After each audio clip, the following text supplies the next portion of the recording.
Well, thank you, Beverly. And once again, I just want to thank everyone, all of you, for being here tonight. We are so excited to host this concluding lecture of our 2018 Bicentennial programming right here in the Dome Room of Mr. Jefferson's Rotunda. For those for whom this is your first experience with the Colonnade Club, welcome. We are the faculty club of the university, whose home is in Pavilion 7, just a short walk down the lawn. Founded in 1907, we exist to foster social, cultural, and intellectual interchange among our members and to promote the welfare of the university and its faculty, something we are definitely doing with this program tonight. Now, as part of the university's broader bicentennial celebration, the Colonnade Club has put together, as Beverly recapped for us, an engaging lineup of programming, free and open to the public, to consider our past and how it projects us into the future. Tonight's event is the final lecture in our 2018 series, but we already have 3 events confirmed for the spring 2019 semester that I hope you'll consider returning for.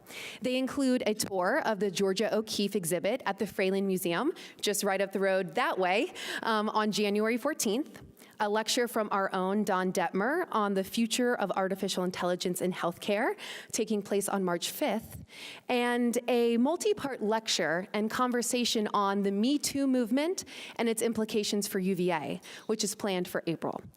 You can always find the latest details about our events and registration on our website, www.colonnadeclubuva.com. But now, let's turn our focus on tonight's program. As a former employee at Monticello, under her leadership, I could not be more excited to have Leslie Greene Bowman presenting our culminating lecture here in the Dome Room this evening.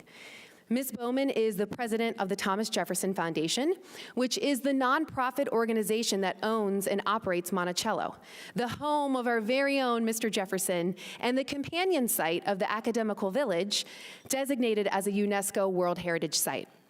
Ms. Bowman has spearheaded the Foundation's vision to bring history forward into national and global dialogue, propelling restoration and programs that offer an honest, complicated, and inclusive view of our past, a most fitting perspective for the Bicentennial program.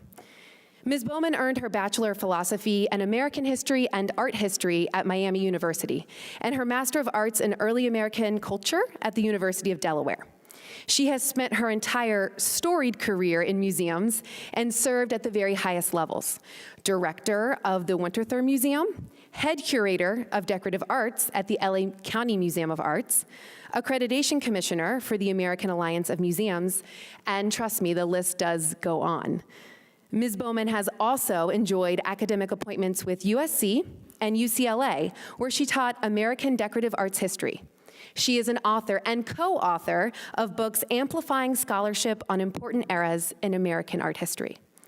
She is a trustee emerita of the National Trust for Historic Preservation and a fellow for the Royal Society for the Encouragement of Arts, Manufactures, and Commerce in London. And last, but certainly not least, Ms. Bowman continues to serve on the Committee for the Preservation of the White House, on which she previously served under Presidents Obama, Clinton, and Bush. The Colonnade Club is both pleased and extremely proud to present such an illustrious and distinguished speaker tonight to explore the women most important to Jefferson in his sunset years. Please give me a rousing hand in welcoming her to the stage. Thank you, Leslie.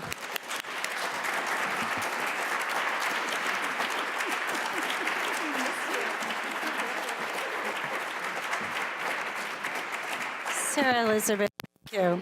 You can tell why we miss her at Monticello. Colonnade Club, keep her happy.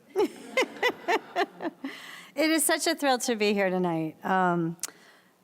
It's an interesting topic, right? But before I start on that, I should say, wow, I feel like the caboose in that amazing lineup of 2018 lectures. So thank you for coming to the caboose, and I'm glad you're off to a great start for next year.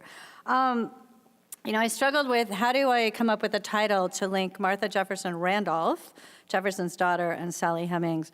And of course, while I, of course, will this is all happening in the backdrop of the founding of the university, But these women are not substantially involved in that endeavor. So I think the title reflects exactly what you need to know. This is not a lecture about Jefferson. It's not really a lecture about UVA. If that was, this is your moment to just slip out. But it really is about the women in Jefferson's retirement, the women that were closest to him. It's such a privilege to be here and speak in this of all rooms. No room in America so powerfully expresses Jefferson's passion for knowledge and his belief that that knowledge would empower the common man to govern ourselves, right? This is ground zero for that. I know that this lecture is part of a series around the bicentennial. It makes it particularly an honor for me to be here. So I'm going to begin with a snapshot. It's 1822, okay? So you're going to go back in time. In that year, the university's Board of Visitors annual report noted that all of the buildings of the university except one were completed. Which one? This one, exactly. The exception is the Rotunda.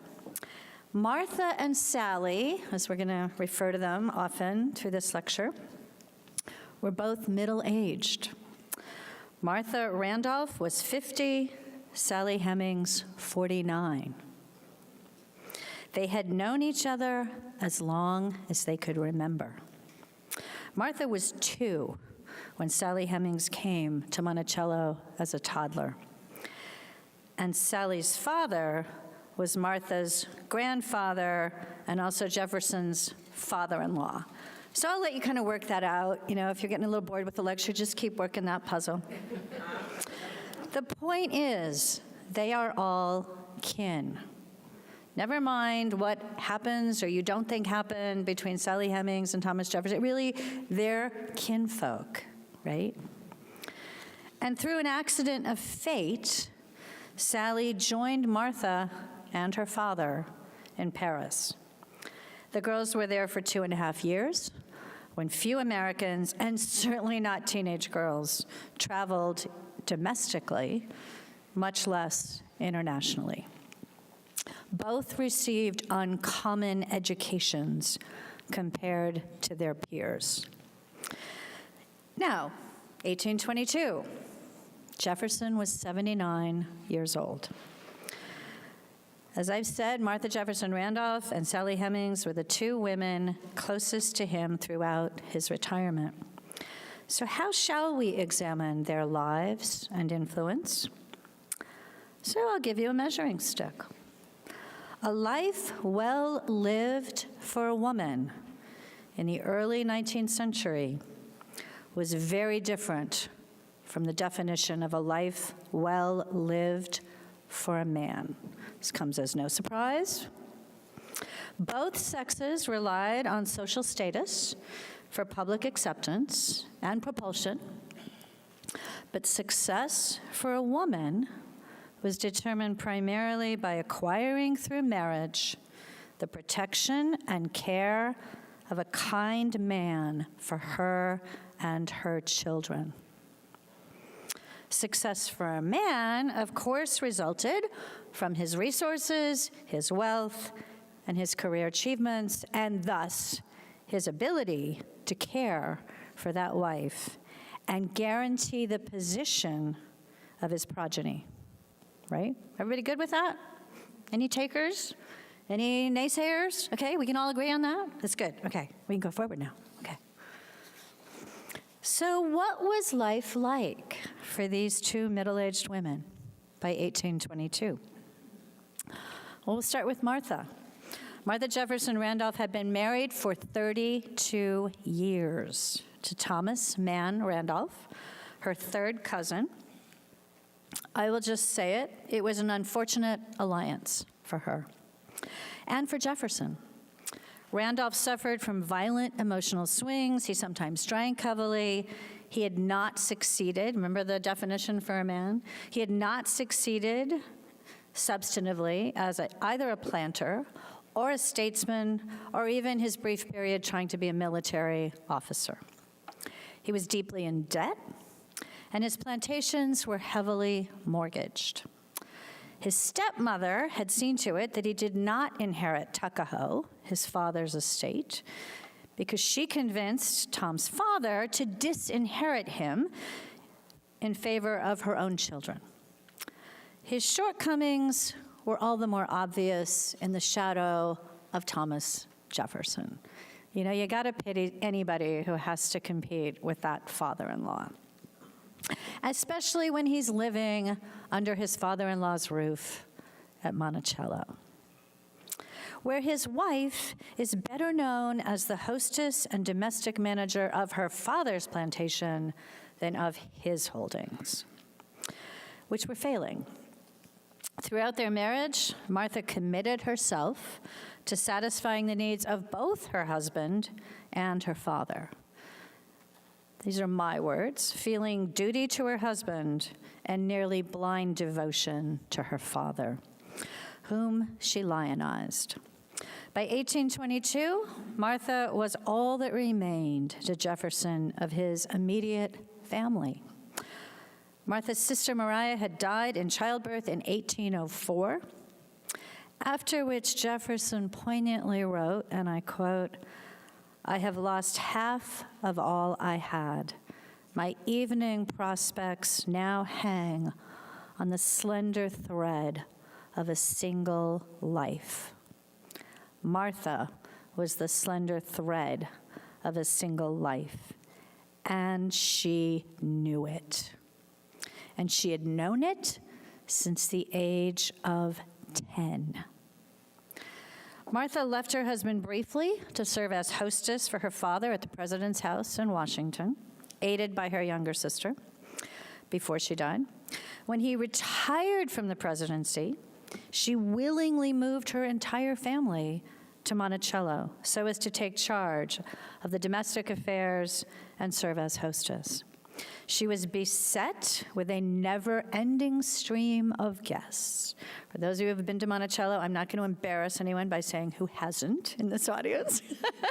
You can skulk out and go book your tour. That front hall always had about 25 of those chairs, and they were almost always full except in a snowstorm. And it was she who was responsible for figuring out who was invited and who was uninvited, but they all got some measure of hospitality, right? There was a night she wrote about having to find places for 50 guests to sleep at Monticello. Coming back to her marriage, it had long been troubled, all the more so because of unrelenting financial stress, not only on her husband, but we all know also on her father. Despite the turbulent relationship she had with her husband, 12 children were born in 27 years. Wives had no legal recourse to refuse the attentions of their husbands. Martha had her first child at age 19 and her last at age 45. 11 of those 12 children survived, 6 daughters and 5 sons. In 1822, at age 50, she was still supervising the education of the younger ones, making use of her own Parisian education and also the unparalleled resources of Jefferson's library. But Martha's husband could not provide for those children. He was struggling with creditors to even keep his own home and lands. He could not offer the usual settlements of land or resources that would hasten their marriages. His father-in-law offered some assistance in that regard, which I'm sure didn't help his self-esteem. And his debts worsened after the disastrous drop in land prices due to the panic of 1819. At that point, many Virginia planters were reduced to poverty. Some left the state. Others went into ruin. So 1822 is a really tough time in Virginia as a whole, even across the country. And Martha, at this point, saw little hope of escaping financial ruin. And as yet, none of her 11 children had made the last hope happen. Because if you're bereft and you have 11 children, what's your one last hope? That one of them is going to make a great marriage and save you, right? We've seen that throughout history. None of them had been able to do that. Her husband was in his third and final term as governor of Virginia. You might think that's great. That's a real moment on his resume. But in terms of their finances, his expenses in Richmond were surpassing his income, driving them deeper into debt. And she had been suffering chronic illness since the onset of menopause and possibly gout. So what of Sally Hemings in 1822? First of all, inquiring minds want to know, did these women acknowledge their kinship? Sally Hemings, 1 year younger than Martha, is actually her aunt. The answer is likely they knew it and never would have acknowledged it. The Code of Southern Plantations strictly prohibited mention of biracial relationships that were obvious to all and mentionable to none. Sally had borne Jefferson 6 children in 13 years. 4 of them survived. She was given only light work. She was exempted from the harvest. She was one of the few who didn't have to go out when it was time for all hands on deck. And she was assigned the care of Jefferson's private chambers.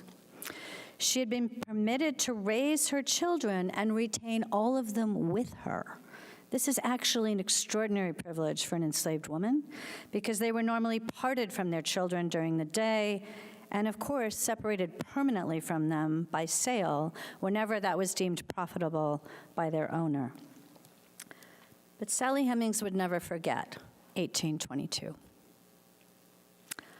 It was probably the toughest year of her life in a long, long time, because that's the year she was separated from her 2 oldest children, not by sale, but by the freedom she had guaranteed for them. Her 2 oldest, 24-year-old William Beverly and 21-year-old Harriet, were freed by Jefferson as he had long ago promised their mother. He allowed them to run away, unofficially freeing them so that they could pass into white society. It's highly unlikely that Sally ever saw those children again. After that year, she would have had little or no communication and certainly could not follow the course of their lives, their marriages, their children, or even their deaths. Passing into white society meant a wall, and you changed who you were and your identity, and you could never go back. And as she parted with them in 1822, she had to have been haunted by the specter of her older brother's fate, because her older brother had gone into freedom legally, not by passing, legally. And 5 years after gaining that freedom and leaving Monticello, James Hemings was found dead, apparently of suicide. Sally had 2 remaining sons, Madison, aged 17, and Eston, aged 14. They were also promised freedom upon reaching adulthood, and she did all she could to prepare them. We can safely presume that Sally was not unaware of the financial pressures on Jefferson and the likely outcome of those pressures. Those worries were expressed on her behalf by other enslaved members of the community.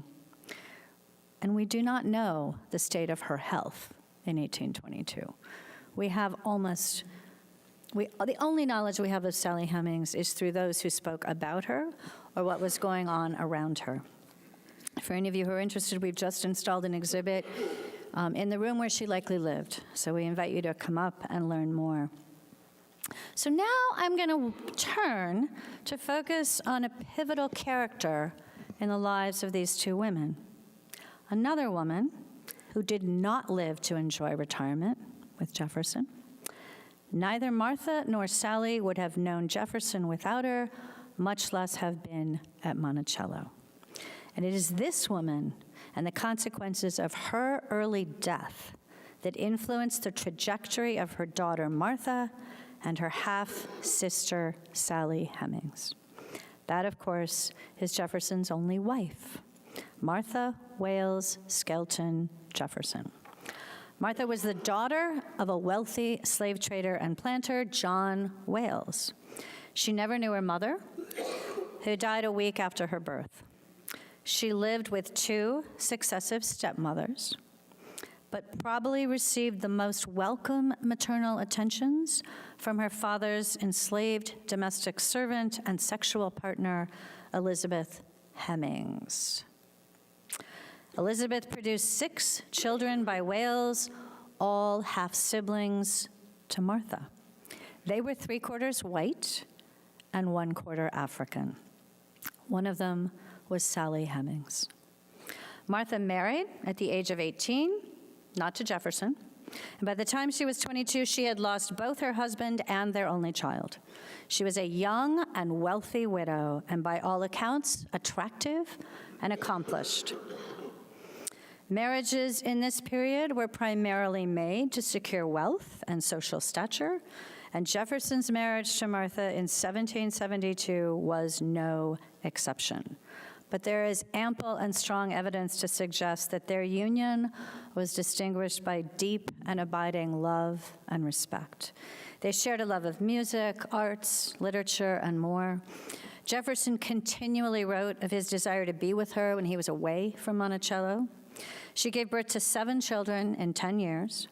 She suffered repeatedly from those births, both physically and emotionally, because only 3 of those children survived infancy. The eldest was named for her mother, as we know.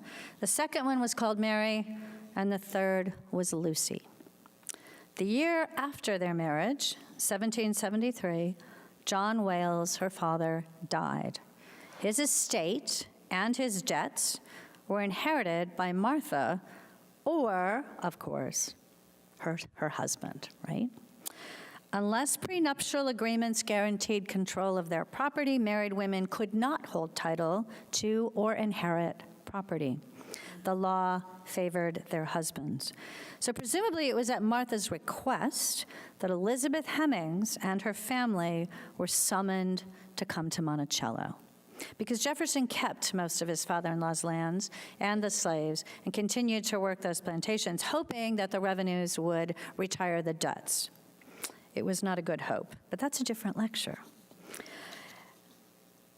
Sally Hemings was a toddler in 1774. The surname Hemings came from Elizabeth Hemings' father, a white ship captain who impregnated her mother, an African enslaved woman. At Monticello, the Hemingses had the highest standard of living of any in the enslaved community, because, of course, they were kin to Mrs. Jefferson. They were trained in trades, they worked in or near the house. So little Martha and Sally likely were both attending Jefferson's wife, their mother or sister, after the debilitating birth of Lucy Jefferson in May of 1782. Martha Jefferson, the senior, lingered 4 months after that birth and never recovered. Sometime during those months, she gave Sally Hemings a table bell as a keepsake. Sally and Martha may both have been present for the poignant death scene. We know young Martha was, and several members of the Hemings family were there. Too weak to speak, Jefferson's beloved wife wrote to her husband one of the verses from their favorite poem, Tristram Shandy by Lawrence Sterne. He responded by finishing the stanzas and completing the poem. The subject was their impending eternal separation. They both knew she was dying. And in her final hours, this is important, Martha begged her husband not to remarry. She couldn't bear the thought, she told him, of her daughters being raised by stepmothers. He gave her his word. He was 39 years old. There may have been another reason Martha stressed over stepmothers on her deathbed, because she would have been well aware that a second wife could convince a husband to disinherit the first wife's children. And chillingly, that is exactly what happened to her own daughter's husband. The elder Martha Jefferson died in 1782, a few weeks shy of her 34th birthday, and 3 weeks before her daughter's 10th birthday. Young Martha recalled her father's constant attention to his wife throughout her convalescence. He was never out of earshot, usually at her side, and that he fainted upon her death. Jefferson's grief was inconsolable, violent, and unyielding. He wrote to his sister-in-law, "All my plans of comfort and happiness were reversed by a single event."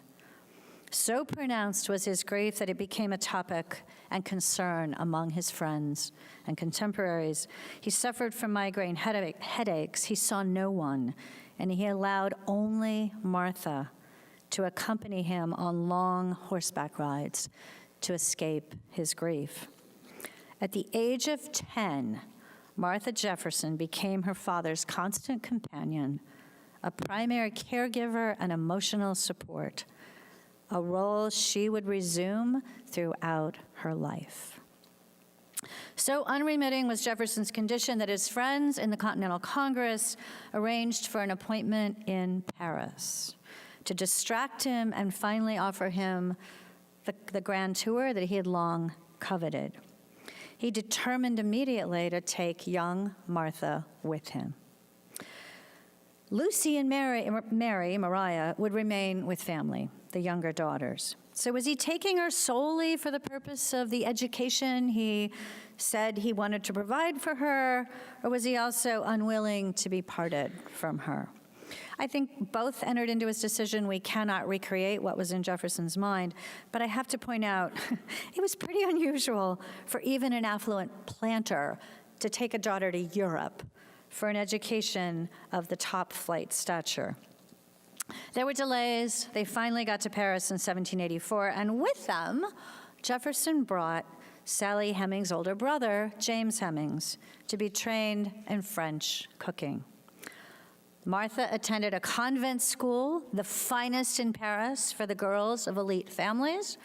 Jefferson was keen for her to pursue her education without the distraction of Parisian society and its relaxed morals.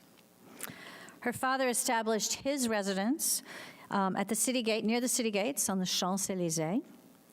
And those Paris years were legendary for their influence on Jefferson, his taste, his culture, his understanding of the arts, and that ripple effect that came through Jefferson back to a fledgling nation.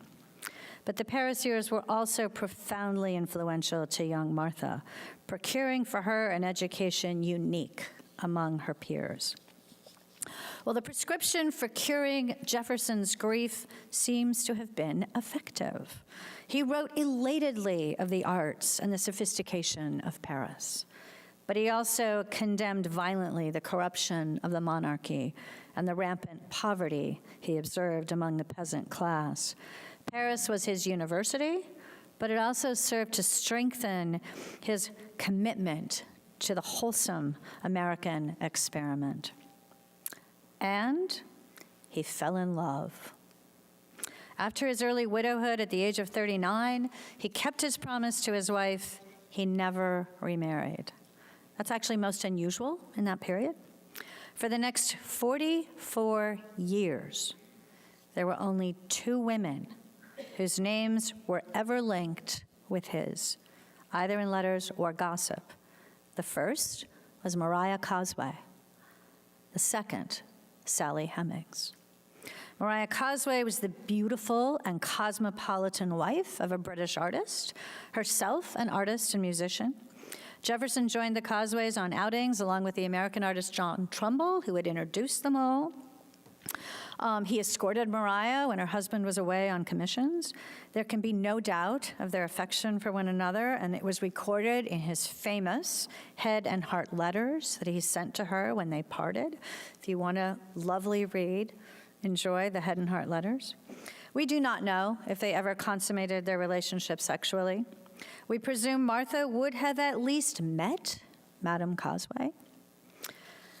Well, after only a short time in Paris, Jefferson received unhappy news of the death of his youngest daughter, Lucy, at 2 years of age from whooping cough. he took immediate steps to summon Mariah, now age 8, to reunite his dwindling family with him in Paris. And here is the twist of fate. Mariah's enslaved servant just happened to be too ill to take her to Europe. She could not have gone on a ship. That would have been Priscilla Hemings. And so, since she could not accompany the child, Jefferson's family back at Tuckahoe chose Sally Hemings instead, as the only one who could be spared and was suitable as a companion. And after all, Sally's brother was already in Paris. Made sense, right? Once in Paris, Mariah joined Martha at the convent school, and Sally Hemings was their servant. Martha would have been delighted to have her younger sister with her in Paris, and I dare say Sally must have been relieved to be in a strange foreign city with her older brother, James. He was 8 years older. Letters from the French friends of the Jefferson daughters describe outings together and Sally's presence among them. We know from the account books that Jefferson purchased suitable dresses for Sally to accompany his daughters.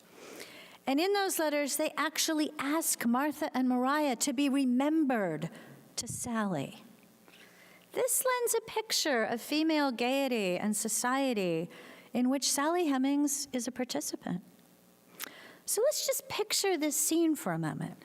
Martha and Mariah are on an outing in Paris with their enslaved servant, who is also their aunt, and their own age group.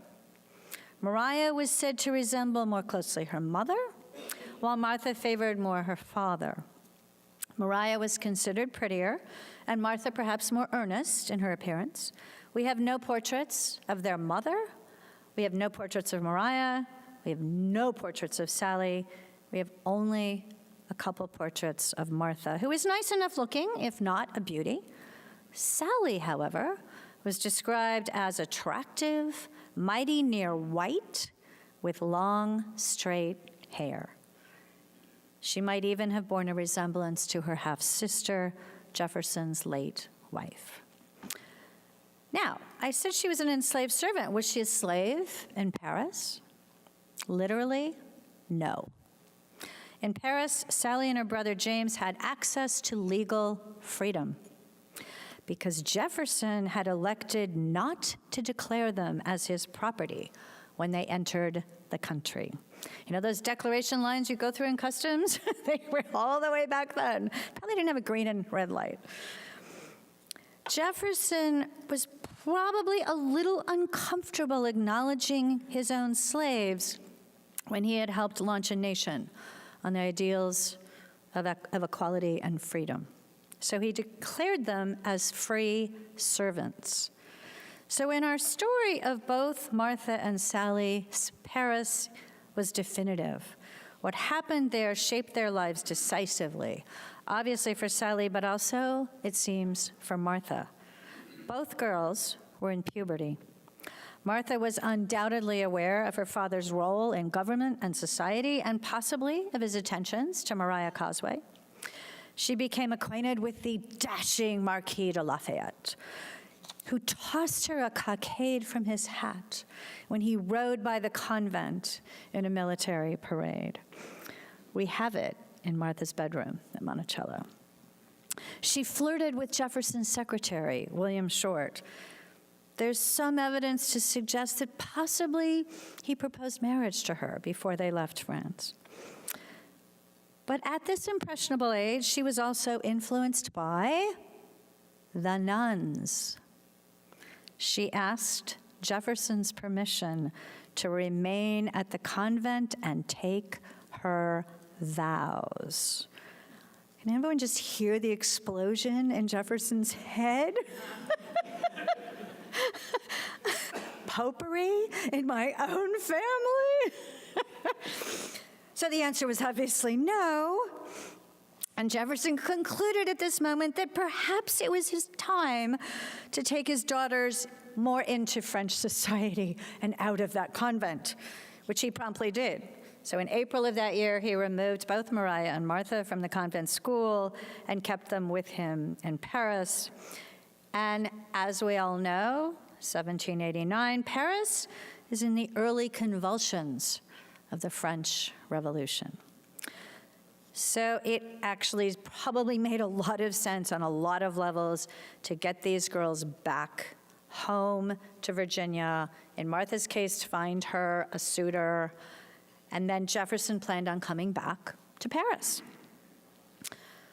They returned that fall to Virginia in 1789, and within months, Martha was engaged to Thomas Mann Randolph, her third cousin, and so interestingly, the son of a bosom buddy, a very good friend of Jefferson. She was barely 17. They married the following year in 1790. And as we all know now, Jefferson never returned to Paris, right? Because waiting for him upon the ship's arrival in Norfolk was President Washington's offer of an appointment as Secretary of State.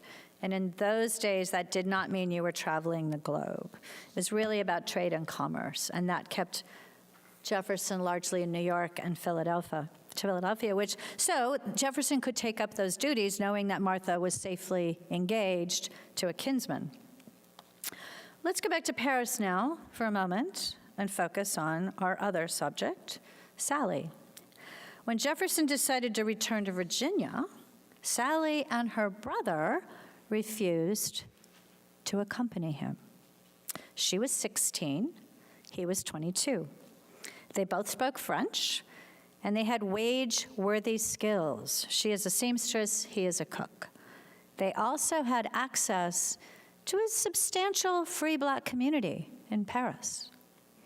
So now I'm going to tell you what should distinguish the memory of Sally Hemings. And it is not the sexual advances of Thomas Jefferson. Sally Hemings was no different than thousands of enslaved women across the South and even in the North who endured sexual dominance by their owners or their friends of the owners. And those liaisons were common on every plantation. In her famous diary from Dixie, Mary Boykin Chesnick broke the code of silence to write in 1861, and I quote, "The mulattoes one sees in every family exactly resemble the white children. And every lady tells you who is the father of all the mulatto children in everybody's household. But those in her own, she seems to think, drop from the clouds." The only reason history distinguished Sally Hemings' situation was because of the leverage it gave Jefferson's enemies to discredit him politically. And in using her thus, history has denied her credit for extraordinary agency, most unusual, if not unique, among her peers. At the age of 16, Sally Hemings negotiated. I just want you all to think about, okay, you're 16. Just put yourself back in that really nervous moment when you're 16 years old. Could you have done this? She negotiated with one of the most powerful men in the nation. And so too did her brother James, who was 22. They undoubtedly drew courage, from standing together in opposition to Jefferson. We could probably assume James paved the way. Maybe, okay, you go first. And James did pave the way. He offered to return to Virginia and slavery with Jefferson in exchange for his freedom, on the condition that he would train another cook at Monticello in the arts of French cuisine. Jefferson agreed. Now here's a question for you. If James was successful in negotiating freedom, why didn't Sally request it as well?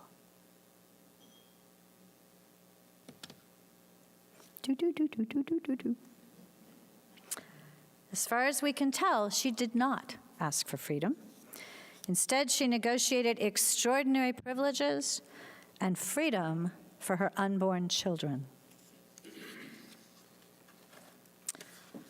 Why? Remember what I said determines success for a woman? What good was freedom to any woman without wealth, much less for an African American woman without social standing or money? What defined success in that period? Acquiring the protection and care of a kind man for her and her children. Whether white or black, that was the goal. Sally bargained for the best possible life she could hope for. Slaves were never permitted to marry legally. She knew Jefferson to be kind. She trusted him.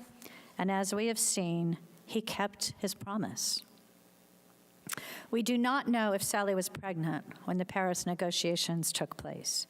Years later, her son Madison recounted that when she returned with Jefferson that fall on the ship, she was pregnant, and that the child lived but a short time.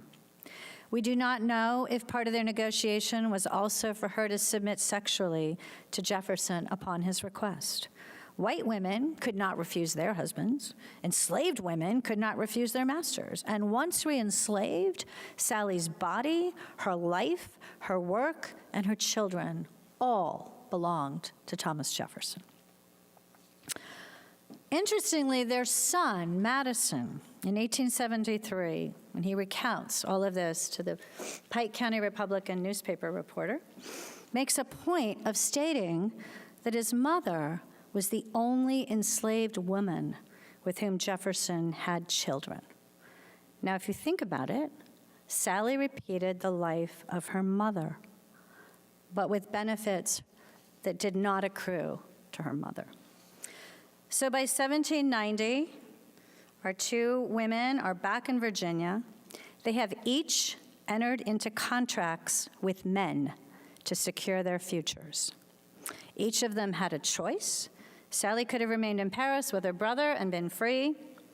We cannot speculate on her eventual prospects of marriage or life in France, especially against the backdrop of the French Revolution. Martha's choice of a husband, if it was her choice, and Jefferson purports that it was, did not turn out as she had hoped. Randolph's failures were not merely his own, they were failures to Jefferson as well, because it was the son-in-law's duty to assure the successful management of the Monticello plantation in light of Jefferson's public service commitments. Even after her marriage, even after she married Randolph, Martha continued to answer to her father's needs. History remembers her far more for her relationship with her father than for that with her husband. That 10-year-old girl who took care of her grieving father never ceased her devotion to his needs. So I've tried to show you how the lives of these two women were shaped by their parents, by fate, and by the contracts they enacted with men, one for marriage, the other a legally unenforceable and anomalous contract between a slave and a master. So what happened between 1822 and Jefferson's death in 1826? For Martha, they were years of pain and disappointment, with only a few bright spots. Two events stood out. Lafayette visited in 1824 and stayed at Monticello 10 days. She welcomed him as the mistress of Monticello with stature and dignity befitting her position at Jefferson's side. He remembered the teenaged Martha in Paris. He admired the mature woman, exercising her duties so gracefully for her father. She hosted a dinner in his honor inside Monticello for 20 guests. Her husband was not included. And in 1825, her daughter Ellen, by then considered a confirmed spinster at the advanced age of 29, made a socially advantageous marriage, praise the Lord, to a wealthy Massachusetts merchant, Joseph Coolidge. Ellen was the only child of 11 who married into money and social prestige. And the Coolidges would later care for Martha and her younger children when she lost and left Monticello. But Martha's marriage continued to deteriorate. She and her husband lived separately, and she agonized over the rift between her husband and her eldest son, Jeff, short for Jefferson Randolph. Jeff had assumed management of all the plantations, and with some degree of success, but it was too little, too late. Martha lost her oldest child, Anne Carey Bankhead, early in 1826, a victim of childbirth at the age of 35. Now, you can only imagine how that triggers the memories of losing her own mother at age 34 when Martha was 10. And we all know what else happened in 1826. So within 6 months, she lost her eldest daughter, and Jefferson died on the 50th anniversary of the adoption of the Declaration of Independence. And his debts were massive, $100,000. The enslaved community was sold, his effects and furnishings were sold, the family was able to retain some mementos, the Coolidges bought considerable volumes and papers and some of the furnishings to save them for posterity. And of course, we all know Monticello was sold. Martha's husband, Thomas Mann Randolph, died 2 years later in 1828. His son, Jeff, spent years renegotiating with creditors and paying off the debts of his father and of Thomas Jefferson, because he was Jefferson's executor. Martha lived at times in Boston with her daughter Ellen, and at times with her son Jeff. She summed up her life's work and devotion to her father, writing to a close friend in 1828, and I quote, "I never had and never shall have the folly to be ashamed of an honorable poverty. It is the fruits and the price we have paid for a long and useful life devoted to the service of his country. I never regretted the sacrifice he made, and if a few must suffer for the advantage of the many, it is a melancholy necessity." End of quote. A daughter of duty. She died in 1836, and she was buried with her father and mother in the family cemetery on the Monticello Mountain. So what of Sally Hemings in those last years? Jefferson kept his bargain. You know, that agreement had no legal enforcement whatsoever. In Philadelphia, when Jefferson gets off the boat in Norfolk and first gets his daughter engaged as quickly as possible, lest she find a convent, and then he goes to New York, and then, of course, Philadelphia, he takes James, who's been trained in French cooking, as his valet and cook. And by the time they get to Philadelphia, James was like, we got to codify this agreement, boss, my words. And Jefferson actually writes out an agreement with James. I mean, we never had anything in writing about Sally's agreement, but we actually have the manumission agreement that Jefferson codified. This is unheard of between a master and a slave. It's just unheard of. And Jefferson kept that agreement with James. He kept it with Sally. He freed his sons Madison and Eston in his will. He made no mention of Sally Hemings.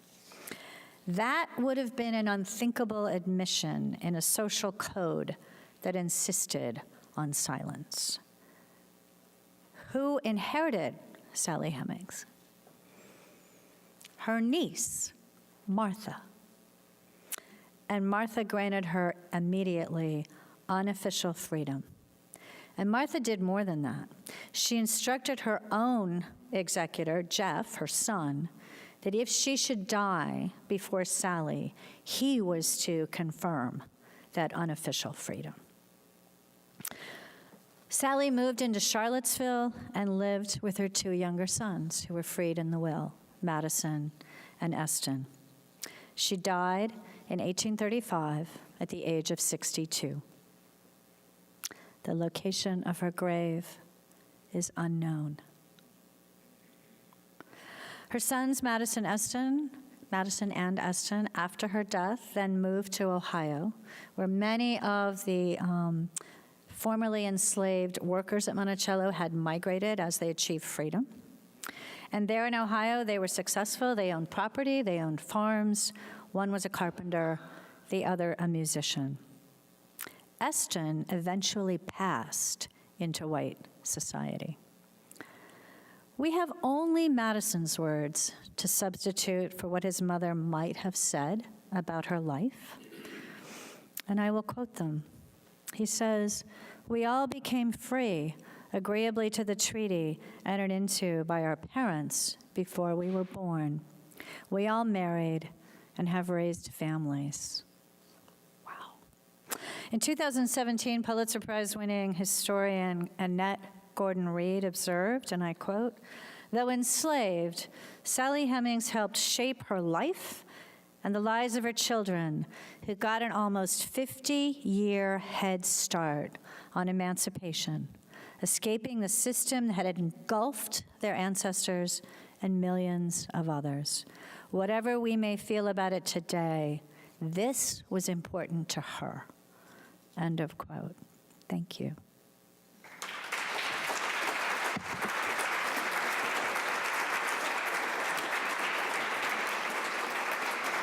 Questions?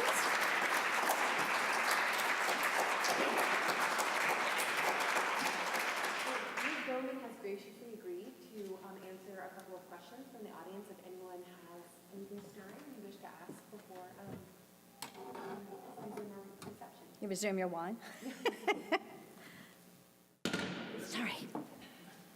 Where did Martha's son, Jeff, where did he settle? He was at Edge Hill. It's a complicated story in these families. He was living at Verena, further away, closer to Richmond. Martha wanted to be closer to her father. Martha asked him to buy Edge Hill. He was not so happy and inclined to do that. She invoked her father's help. So this story bears out, right? So early in their marriage, Jefferson persuades Thomas Mann Randolph to buy Edge Hill and move there where he is closer to Monticello. Now, this is not without precedent in Jefferson's friends and family, right? We know he's persuading Monroe to be at Highland. We know he wanted William Short to be at Morven. So Jefferson is putting the chessboard where he wants them. But they kept Verena, but they lived at Edge Hill until Jefferson retired from the presidency, at which point he very much wanted his daughter and his grandchildren with him at Monticello for a number of reasons. Obviously, he needed a hostess, but I think he was also looking out for her safety because it was a very troubled, there was abuse. He just really wanted his family there. So the Randolphs would go home to Edge Hill only at the harvest and then come back to Monticello until finally the marriage was so broken, Randolph went back to Edge Hill and Martha stayed. Yes? At any point in the Randolph marriage, were they ever happy, or was it simply an arranged marriage that just the chemistry? You know, I think well, first of all, it's a question, of course, I can't really answer. And as we know from letters, there are letters that are written authentically, and there are letters that are written to paint a picture. But I think that there are enough letters about their affection and love for one another that suggest that it was just very up and down, and ultimately more down. But I think there were. I mean, being the optimist, I think that there were some happy times, and they both had obviously they had great affection for their children, and they grieved together when they, I mean, there are things that bring a husband and wife together in poignant ways. So yeah, I mean, I think yes.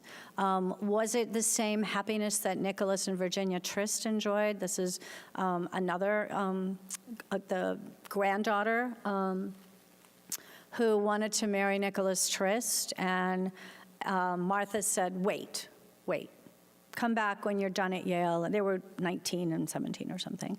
And he never forgot her and came back, and they didn't have a lot of money, and but they clearly adored one another, and it was probably one of the most successful marriages in the Jefferson immediate family.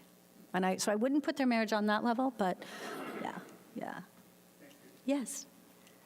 On the deathbed pledge or request about not being married, I think that, is it a theory or is that fact about It's pretty, well, it depends on how you feel about oral histories.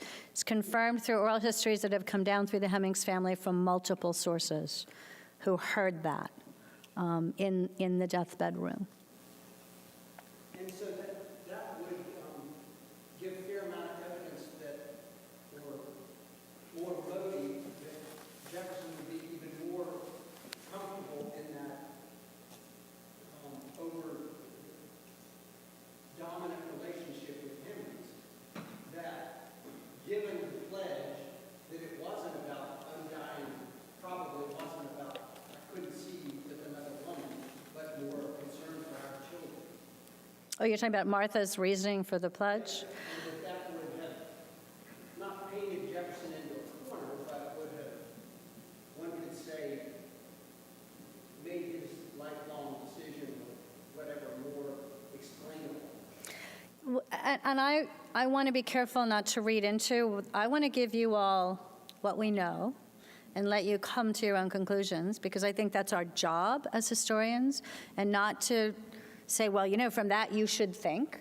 You all will draw your own conclusions. I want to give you the honest, inclusive stories that we can tell you. There's no doubt that Martha was fearing for her daughters.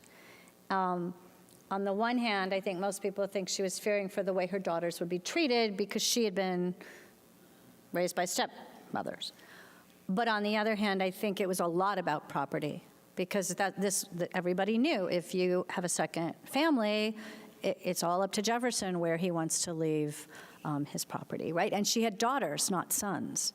So that would suggest the specter of fear that if Jefferson were to remarry and had a son, with which family would he settle Monticello, right? And Martha's experience with her step-parent was trouble? We believe so. We don't have a lot of evidence other than the deathbed scene. She said, I can't bear to think of my daughters being raised by a stepmother. Sounds like it to me.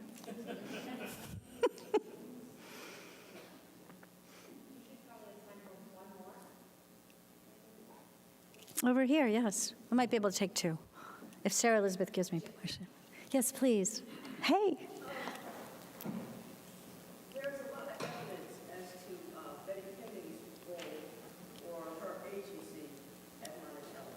And I find her as interesting a person as her daughter. Could you talk a little bit about that? For instance, I know years later we found her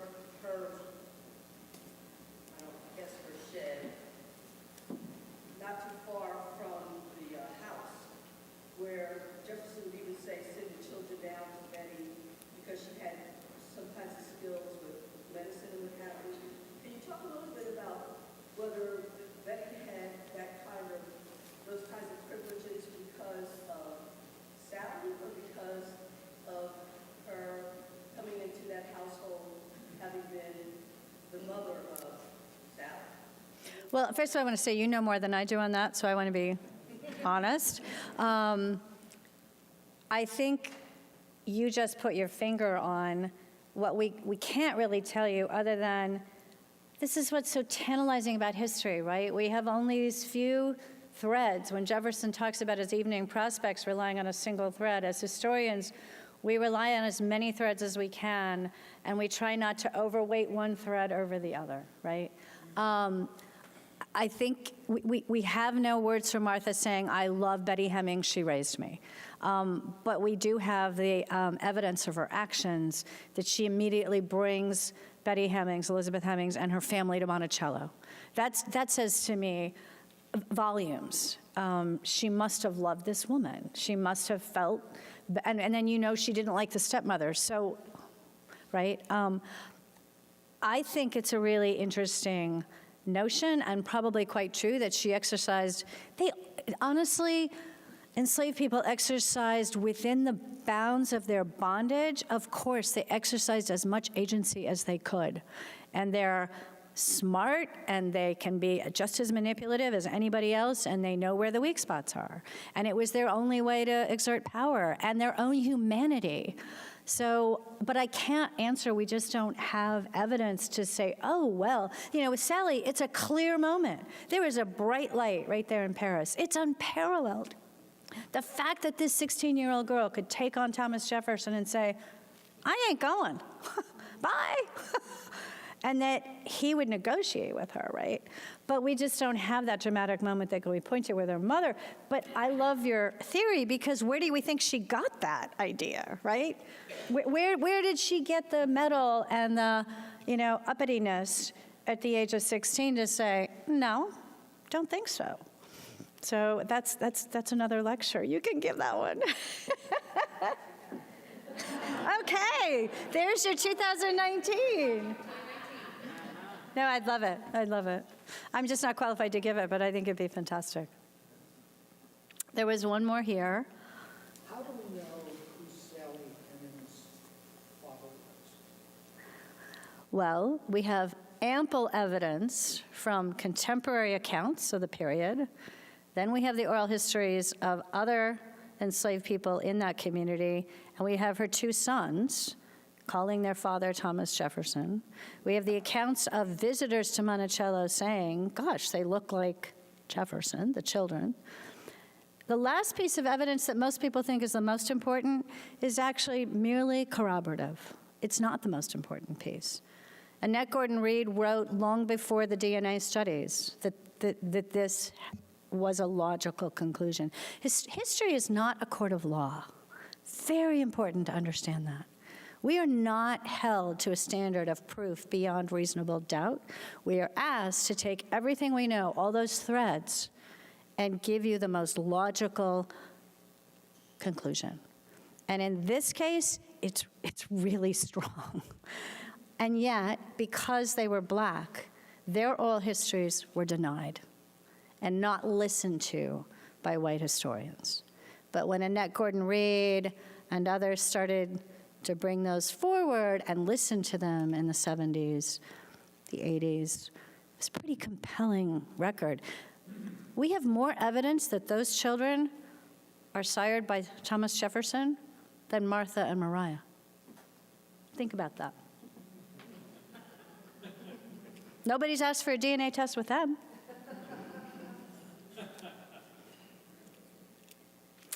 And then there's the DNA, right? So the last piece was that in the mid-90s, everybody who didn't want to believe it, and it became louder and louder, and it was no, it was Dabney Carr. Interestingly, the family never said it was Jefferson's brother. Oh, no, it was his friend Dabney Carr. He was here all the time. Statistically, every birth of Sally Hemings' children corresponded to when he happened to be home. The conception 9 months before, and he wasn't home a lot, right? She doesn't have a child after they get back from Paris until 1795. You're thinking, what happened? He was in New York and Philadelphia. Every single birth corresponded to a window when Jefferson happened to be at Monticello. So when our archaeologists ran the statistics on the likelihood of it being anyone else, it was minuscule. Then the DNA study comes out and says, it's a Jefferson male. It's not a Carr brother. Well, then the family that didn't want to believe this said, oh, it's his brother Fielding. Well, his brother Fielding lives a whole day's ride away in Scottsville, 20-some miles. That is a full day's ride. No one had ever implicated him before. So there are only 3 men that could qualify for that DNA conclusion. It's the uncle, which I think we could rule out. He was nowhere near at those times. The brother who's like, oh, sure, I'm going to spend a whole day's ride to get to Sally because Jefferson's home. And there's Thomas. So, but that actually was merely corroborative for what, if historians looked at the evidence without a racial screen, was really very well understood in the period and acknowledged and talked about. That probably should be the last question, huh?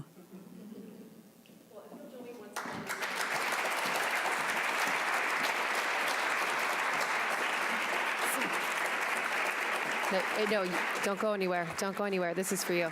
Well, once again, on behalf of the Colonnade Club, I just want to thank everyone for coming out tonight. And of course, our biggest word of gratitude is to you, Leslie. And on behalf of the club, we'd like to present you with a signed print of the painting that was commissioned for the commemoration of the laying of the cornerstone of the university, which happens to be in our home in Pavilion 7. So thank you so much. Yes. This is fantastic. And with that, you all are free to continue enjoying and be on the lookout for our future events. Thank you.